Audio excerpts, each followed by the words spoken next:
প্রিয় শিক্ষার্থীরা, তোমরা কেমন আছো? আশা করি অনেক ভালো আছো। দেখো, আজকে আমরা খুব একটা মজার জিনিস শিখব।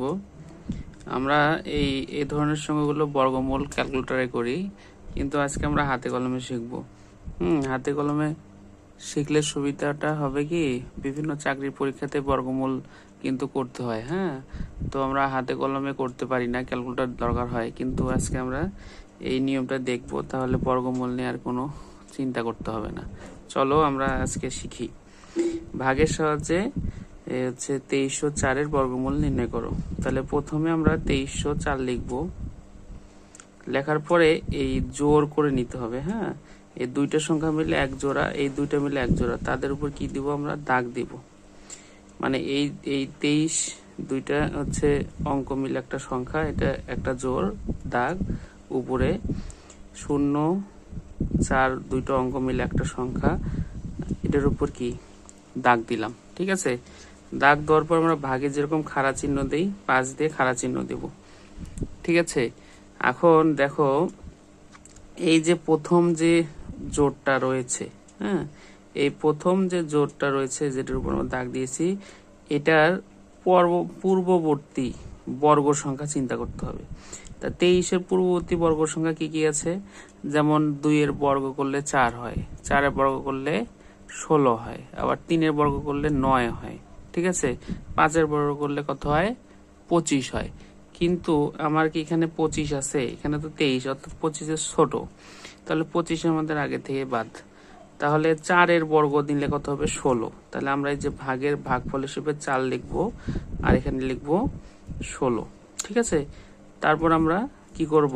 তারপর আমরা এটা কি বিয়োগ করব। বিয়োগ করো, তাহলে আছে 6 আছে কত হলে 13, 7 আর হাত থেকে 1, 1 আর 1 2, 2 2 মিলে গেল 0।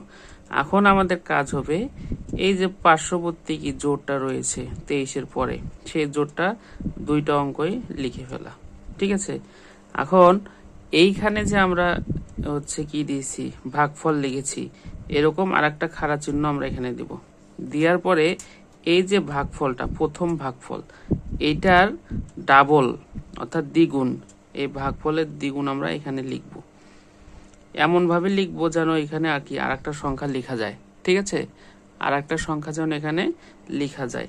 এখন এটার দ্বিগুণ আমরা লিখলাম, লেখার পরে আমরা এখানে একটা কি সংখ্যা, এমন একটা সংখ্যা বসাবো যেটা গুণ করলে এটার কাছাকাছি অথবা এটা হয়। ঠিক আছে, আমরা বিভিন্ন রকম সংখ্যা দেখে দেখে টেস্ট করব। যদি আমরা এখানে 1 বসাই, এখানেও 1 বসাবো এবং 1 দিয়ে এটাকে গুণ করতে হবে। ঠিক আছে, যদি এখানে আমরা 1 বসাই, তাহলে এখানে 1 মানে কি 81 হচ্ছে, 81-কে আবার 1 দিয়ে গুণ করলে কিন্তু 81 হয়। ঠিক আছে, তা সেরকম আমরা যদি এখানে 2 বসাই, তাহলে এখানে কত হয়? এখানেও 2 বসাইতে হবে, বসালে 82 হচ্ছে। 82-কে আবার কি করতে হবে? যে সংখ্যাটা আমরা নতুন করে বসালাম সেইটা দ্বারাই গুণ করতে হবে, অর্থাৎ 2 দিয়ে আবার গুণ করতে হবে।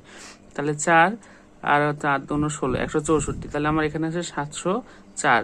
যদি আমরা এখানে 7 বসাই, তাহলে এখানেও 7 বসাইতে হবে, অর্থাৎ 87।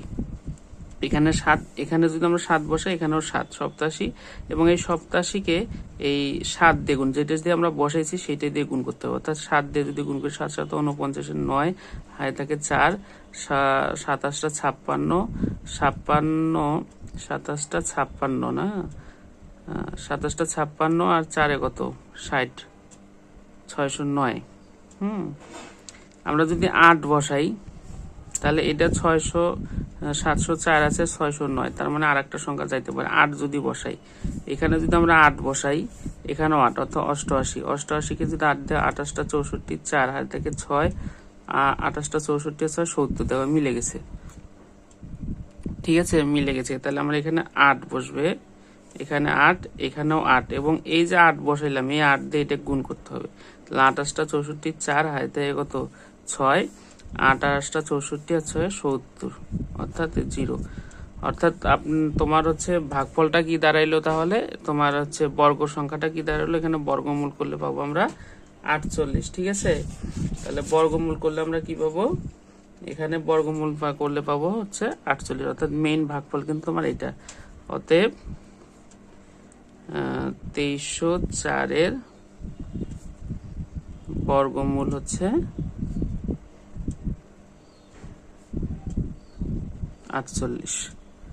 ঠিক আছে, তোমরা যদি এইভাবে অঙ্কগুলো করো তাহলে কিন্তু তোমাদের আর ক্যালকুলেটর লাগবে না। হ্যাঁ, এরকম ভাবে আমরা আরো কিছু টেকনিক শিখবো, খুবই ইজি কিন্তু। তোমরা যদি এরকম আরো কিছু টেকনিক শিখতে চাও তাহলে অবশ্যই পবিত্র ম্যাথ জোন বিডির সাথে থাকবে। সবাই ভালো থাকবে, সুস্থ থাকবে, সবার জন্য শুভকামনা।